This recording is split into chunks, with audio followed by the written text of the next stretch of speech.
আসসালামু আলাইকুম। আমাদের অ্যানাদার ব্লগ ভিডিওতে আপনাদের সুস্বাগতম এবং আপনাদের সামনে হাজির হলাম আরও একটি নতুন ভিডিও নিয়ে। এই ভিডিওতে আপনাদেরকে দেখাবো আমার কম্পিউটার টেবিল কিভাবে তৈরি করলাম। সম্পূর্ণ বিস্তারিত থাকবে আমার এই ভিডিওতে।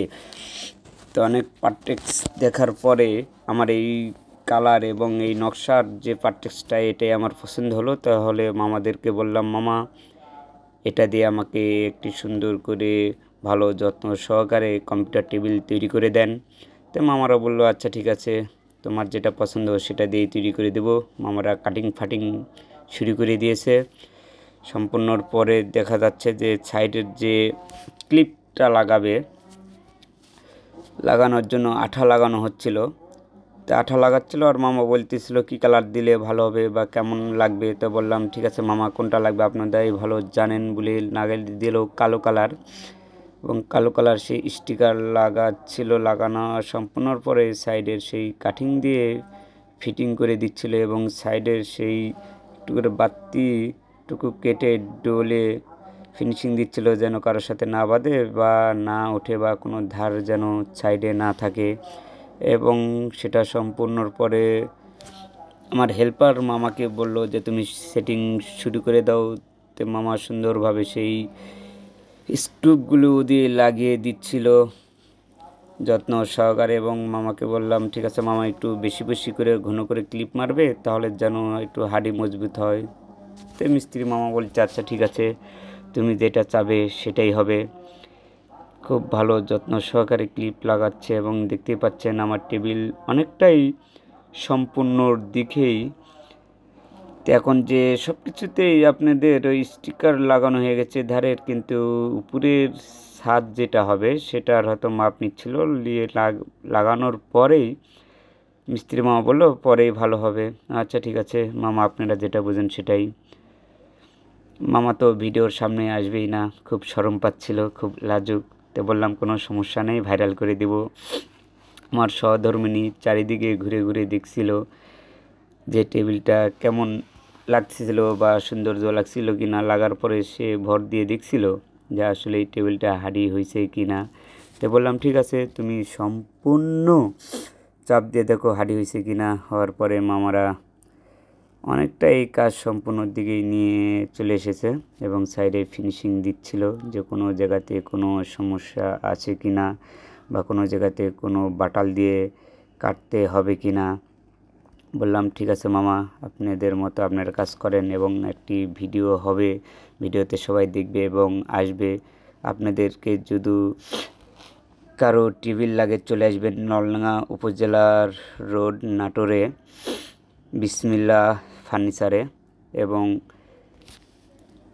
কিবোর্ড যে ডটটি আমি বারবার হাত দিয়ে দেখছিলাম সেটা কি আসলে ইজি হয়েছে না কোনো জায়গাতে আটকায় বা বাঁধে। তারপরে মামা ডহরের কাজ শুরু করে দিল।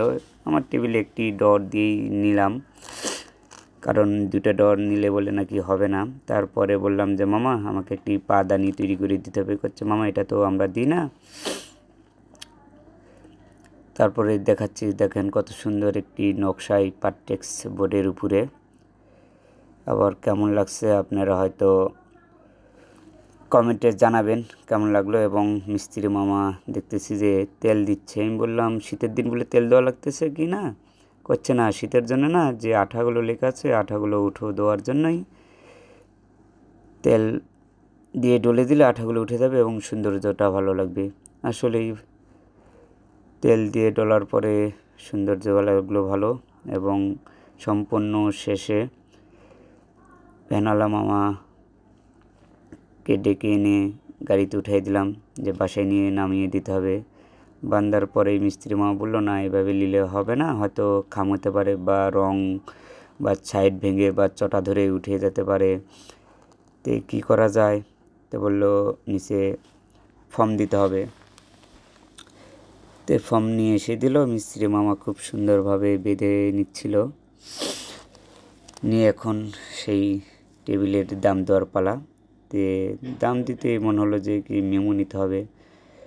তে বললাম কাকা আমাকে একটি মেমো দিতে হবে।